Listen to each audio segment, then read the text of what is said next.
عزیزان، ہر دعا کا اپنا ایک فلسفہ ہے، صرف ذکر کے لیے نہیں.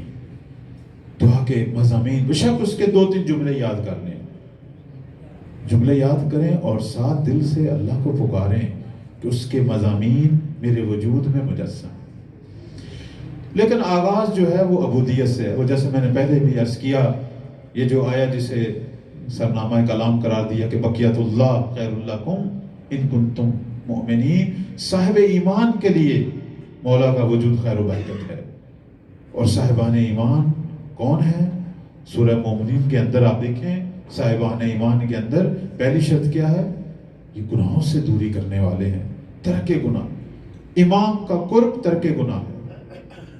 گناہ ہے جو حجاب کا باعث ہے. بقیت اللہ کی خیرات ہم تک نہیں پہنچ رہی، ہماری دعائیں قبول نہیں ہو رہی، ہمارے توسلات جواب نہیں دے رہے. لیکن ترک گناہ پہلا زینہ ہے مولا کے قریب ہونے کا، عبودیت میں داخل ہونے کا، ائمہ کی محفلوں کو ان کی دعاؤں میں شامل ہونے کا، ان کی دعاؤں میں شامل ہونے. سفر جو ہے روحانی وہ ترک گناہ سے شروع ہوتا ہے. مولا کی طرف، پروردگار کی طرف کوئی بھی سفر وہ ترک گناہ سے. اگرچہ دنیا کا سخت ترین کام ہے، لیکن بالاخر اسی کام سے ہماری روحانی زندگی کا آغاز ہے. ترک گناہ ہے کہ جس سے مہدی کے دل کو سرور ہوتا ہے، اور ہمارے گناہ ہیں جس سے مہدی کا دل محزون ہوتا ہے. یہ مولا کی شکوے ہیں جو غیبت میں ہم تک پہنچے. معصوم کیا فرماتے ہیں؟ فما یحبسنا عنہم الا ما یتصل بنا مما نکرہ ولا نؤثرہ. مجھے اپنی امت سے، مجھے اپنے چاہنے والوں سے کوئی چیز دور نہیں کرتی مگر ان کے وہ اعمال جو مجھ تک پہنچتے ہیں. یہ میرے اور ان کے درمیان پردے حجاب ڈال رہے ہیں.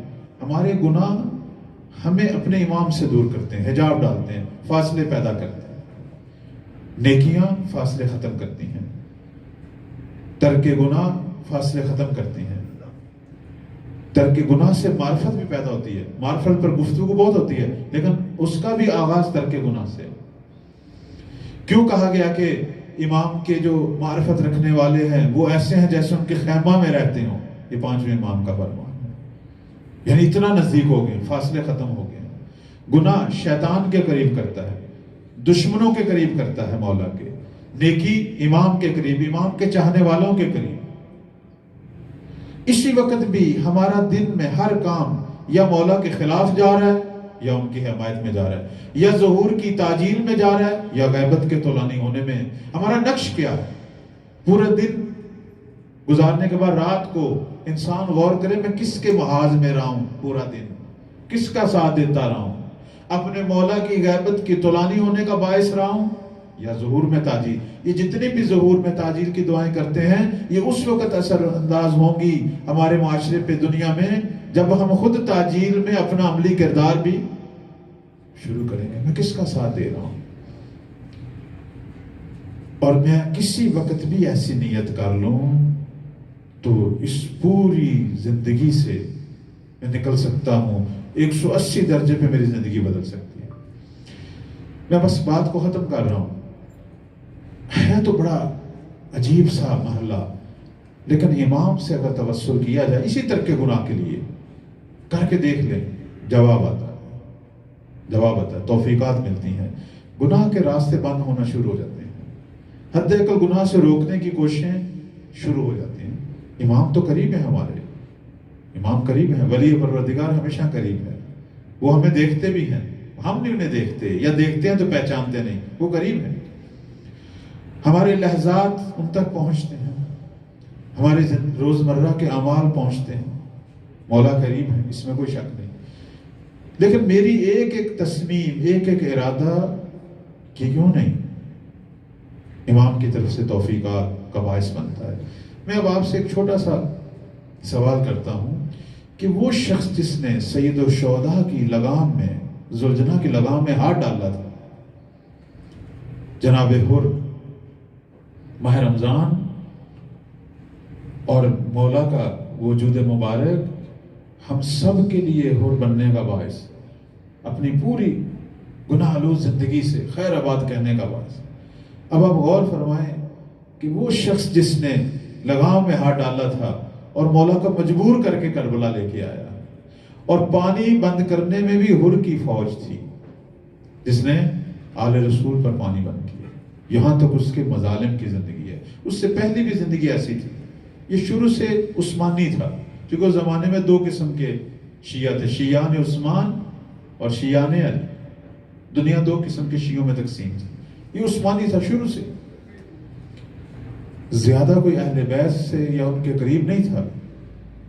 لیکن اب اس کی کون سی نیکیاں تھیں کہ جس نے حر کی زندگی کو جھنجھوڑا. اس لیے ہمارے بعض علماء اخلاق یہ کہتے ہیں گناہ کرتے وقت دیکھ لیا کرو کوئی ایسا گناہ نہ ہو کہ آگے والی پوری زندگی کو تباہ کر دے. کچھ نہ کچھ خدا کو مد نظر رکھ لیا کرو. بالخصوص خلق خدا سے کرنے والے گناہ وہ بڑے سنگین ہیں, وہ فیصلہ کن ہوتے ہیں, بس اوقات بہت ساری توفیقات کے دروازے بند کر دیتے ہیں. عرض خدمت یہ ہے کہ حر کی کون سی نیکی تھی کہ صبح عاشور یہ شخص عجیب پریشانی اور پشیمانی کی حالت میں اور تردد کی حالت میں اپنے خیمے کے ارد گرد جو ہے وہ مسلسل پریشان تھا. حر یہ حالت ہوتی ہے جس نے گناہوں کی زندگی کو چھوڑنا ہو. صرف ہمارے استغفار کہنے سے, چند دعائیں مانگنے سے گناہ والی زندگی نہیں چھوٹے گی. حر کی حالت کو درک کریں. کس حالت میں تھا حر؟ کسی نے اس سے پوچھا کہ اے حر, تو اس مٹھی بھر لوگوں سے جو سامنے تیرے, ان سے تو گھبرا گیا. اگر کوئی مجھ سے کہتا کہ عرب کے اندر شہ سوار کون ہے تو میں تیرا نام لیتا. تو ان سے گھبرا گیا. یہ تو تھوڑے سے لوگ ہیں, پیاس سے لوگ ہیں, ان کو تو ہم بڑی جلدی ختم کر دیں گے. اب حر نے اپنی حالت بیان کی. یہ ہم سب کی ہونی چاہیے. اگرچہ لوگ اس حصے کو پڑھتے ہیں مصائب کے عنوان سے, میں اپنے اس موضوع کے اعتبار سے, حر نے کہا میں ان مٹھی بھر لوگوں سے نہیں گھبرایا ہوا, میں اصل میں اپنے آپ کو جنت اور جہنم کے درمیان دیکھ رہا ہوں. عزیزان, ہماری زندگی کا ہر روز ایسا ہے. حر نے اس وقت درک کیا تھا, لیکن ہم جو اماموں کو ماننے والے ہیں, ان کی معرفت کا دم بھرنے والے عزادار, ہمیں ہر کام میں یہ درک کرنا چاہیے کہ میرا یہ کام جنت اور جہنم کے درمیان ہے, میں کس طرف قدم بڑھا رہا ہوں. اور اللہ نے حر پر یہ جو پردے ہٹائے کہ اس وقت حر پر یہ کیفیت طاری ہوئی کہ میں اپنے آپ کو جنت اور جہنم کے درمیان دیکھ رہا ہوں. یہ بہت بڑی توفیق تھی حر کے لیے, بہت بڑی توفیق تھی. اور پروردگار ایسی توفیقیں دکھائے سب کو. اور پھر اس کے بعد والا مرحلہ یہاں بھی دیکھیں, جناب حر کو ایک اور توفیق ملی کہ انہوں نے فیصلہ کر لیا جہنم کو چھوڑ کر جنت کی طرف جانے. بعض دفعہ ہم درک کر رہے ہوتے ہیں کہ کام غلط ہے, ایسا کام کرنے سے جہنم ملے گی, بلکہ ایک دوسرے کو کہہ بھی رہے ہوتے ہیں, لیکن جہنم کی راہ کو چھوڑنا بڑا تلخ ہے, چونکہ اس کے اندر لطف زیادہ ہو رہا ہوتا ہے, مزے زیادہ ہو رہے ہوتے ہیں. یہ بھی جناب حر کا کمال تھا. یہ ہم جیسے جوانوں کے لیے, ہم جیسے لوگوں کے لیے بہت بڑا درس ہے کہ اس جوان نے جس کو سرداریاں ملنی تھیں, حر کے ساتھ وعدے ہوئے تھے, اسے سرداریاں ملنی تھیں اور اس نے بڑا مقام پانا تھا یزید کے دربار میں, دنیاوی مقام. کیسے اس دن اسے یہ توفیق حاصل ہوئی کہ حر نے کہا میں تو جا رہا ہوں. نہ اس نے اپنی فوج کو دیکھا, نہ ان وعدوں کو دیکھا, اس مٹھی بھر لوگوں کی طرف حر چل پڑا. اب جب وہ چلا, اب یہاں ایک اور درس, جب آپ نیکی کی طرف میں قدم اٹھاتا ہوں تو جن جن کے دلوں میں تبدیلی آنی ہوتی ہے, صرف کسی ایک آدمی کا انتظار کر رہے ہوتے ہیں. جب حر نے قدم اٹھایا تو بھائی بھی چل پڑا, بیٹا بھی چل پڑا, بعض کہتے ہیں غلام بھی چل پڑا. دیکھنا, امام کے ناصر ایسے جمع ہوں گے. مولا کے لیے کوئی ایک قدم اٹھائے گا, اسے دیکھ کر دوسرا اٹھائے گا, تیسرا اٹھائے گا. اس طرح اصل ظہور قریب ہوگا. صرف خالی ہماری چند دعاؤں سے نہیں ہوگا. جب تک ہم قدم نہیں اٹھائیں گے اپنے امام کی طرف. حر نے اپنے زمانے کے امام کی طرف قدم اٹھایا, حسین کی طرف, جو اس وقت کا مہدی, جو اس وقت نصرت کے لیے پکار رہا. آج بھی مہدی اسی طرح پکار. حر نے قدم بڑھایا. اب جب انسان نیکی کی راہ میں قدم بڑھاتا ہے, اب دیکھیں توفیقات بڑھ رہی ہیں, پردے ہٹ رہے ہیں, ذہن کس طرح انسان کا بن رہا ہے. حر نے کہا اس طرح نہیں جاؤں گا, اس طرح نہیں جاؤں گا, میری آنکھوں پہ پٹی باندھ دو, میں اپنے آپ کو اس طرح پیش نہیں کروں گا, میری آنکھوں پہ پٹی باندھ دو. میں نے ان گناہگار آنکھوں سے حسین کو گھورا تھا, اس کی آنکھوں میں غصے سے دیکھا تھا.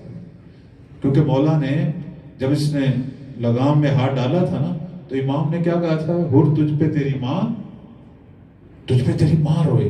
تو حر نے بڑے غصے سے دیکھا تھا مولا کو. آج اتنا شرمندہ ہے, کہہ رہا میری آنکھوں پہ پٹی باندھو, میں ان آنکھوں سے حسین کے سامنے نہیں جا سکتا. عزیزان, جب انسان اس راہ میں قدم اٹھاتا ہے, اس راہ کے آداب خود بخود آنے شروع ہو جاتے ہیں, خود بخود شروع ہو جاتے ہیں.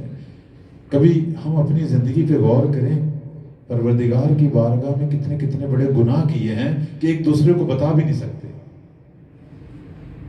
اب اسی خدا کی بارگاہ میں جانا ہے یا اپنے ولی کی بارگاہ میں جانا ہے تو کس طرح جانا ہے. پھر کہنے لگا میرے ہاتھ بھی باندھو. اپنے ہاتھوں کو بندوایا. کیوں؟ میں نے ان ہاتھوں سے زہرا کے بیٹے کے زلجنا کی لگام کو کھینچا تھا. اے حر, تیری عظمت کو سلام.